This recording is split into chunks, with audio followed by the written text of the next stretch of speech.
Should you rest in the days leading up to the day you want to perform your best?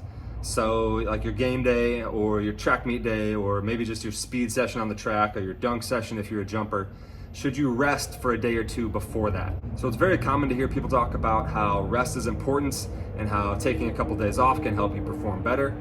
It's also common to hear people say that if you take complete off days, you're actually going to feel sluggish the day after and not perform well. And so then they feel a need that they have to work out at least a little bit the day before a competition or a game. So some people will hear that and then they'll say, oh, well, it's just an individual thing. You know, some people respond better to rest and others don't. I have a different take, and it's based on my experience and observation, training myself and training others. I've seen this consistently throughout the people that I work with.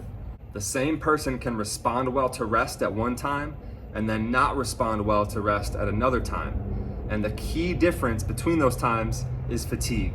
When you're operating in a fatigued state where your body needs more recovery, that's when 1 or 2 days off might actually lower your performance because your body goes down before it goes up, right? It kind of goes into recovery and rebuilding mode.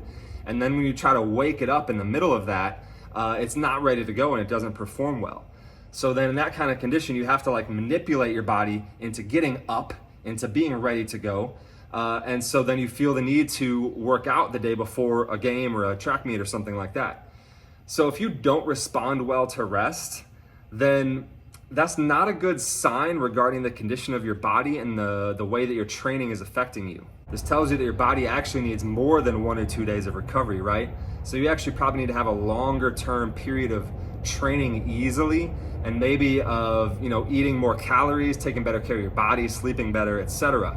On the other hand, when your body is in a good condition and it's recovering well from training, it's responding well to training, and it's getting better, in that context, if you take a couple days off, you will perform really well after that. And you'll be able to feel the difference, that extra pep in your step after resting. And that's a sign that your body's actually recovering in those 1 or 2 days as opposed to just beginning to recover. Now, exactly what is the science on this? I won't even pretend to know because we still don't understand like chronic fatigue.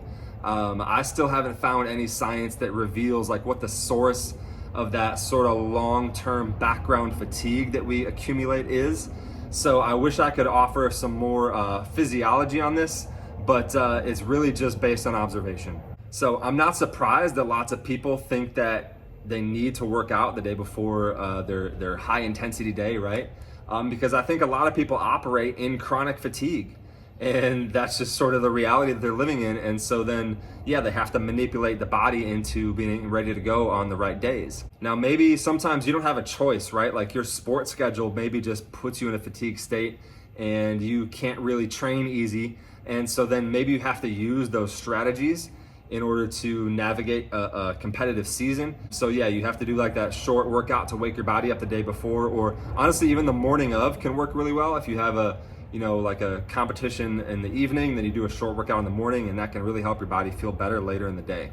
Now, for those of you who are not stuck in that situation, like let's say it's your off season, or maybe you're just a freelance athlete like me and you can control your own training, right? Then I would say you do not want to operate in that state of fatigue for in an extended period of time, right? You don't want that to be just your indefinite reality, right? It's okay to get fatigued sometimes, but you want to take yourself out of it and have easier training periods to get your body fresh. So after you string together, let's say a month of hard training, like try a couple easy weeks, or, you know, if you've done months of hard training, then try, you know, an easy month or an easy 2 months even. And also, you know, try to get more sleep, try to eat more calories, more carbohydrates in particular, hit up all your micronutrients like crazy, you know, tons of fruits and vegetables, maybe even some supplementation. You know, try these things to try to get your body into a good condition where you respond well to a day or two of rest, because that's all your body needs to recover. And overall, as you go forward with your training, get consistent measurement of your explosive performance. That's going to show you how your training is affecting you. That's going to reveal if your body is getting fatigued. So then you can know how much fatigue you have, and you can know, you know, as it's building up, and you don't have to just randomly suddenly find yourself performing terribly and not knowing why.